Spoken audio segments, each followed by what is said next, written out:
last year was my first year working for Prairie Heights as a full-time ASL and theater teacher. ASL began here, actually had been done before I got here, and then I came in as teacher of record for deaf students, meaning I taught deaf students English, different things that they needed.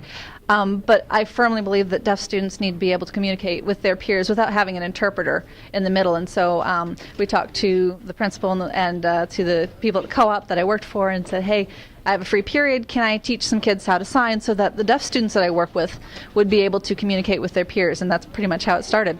It's extremely unique. We're the only ones in this area that offer it. I know Penn High School is probably the closest, and they're, again, like you said, a larger school. So I don't know of any others in this area until you get closer to Indianapolis that offer sign language. The ones that go to ASL 3 especially, about half of them say they would like to get into the field working with deaf students, whether it be as teachers or as interpreters. The other half are just interested in having the skill as something to put down. A lot of the kids want to go into healthcare, and there's a great need for people in healthcare who can communicate with deaf people.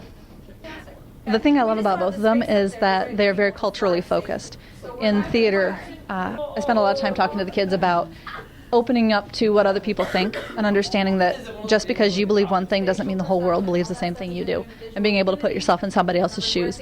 ASL does the same thing. You have to look at a culture of people who are differently abled and what they can do instead of what they can't do, and it's a different mindset, and helping kids understand that and be willing to put themselves in their place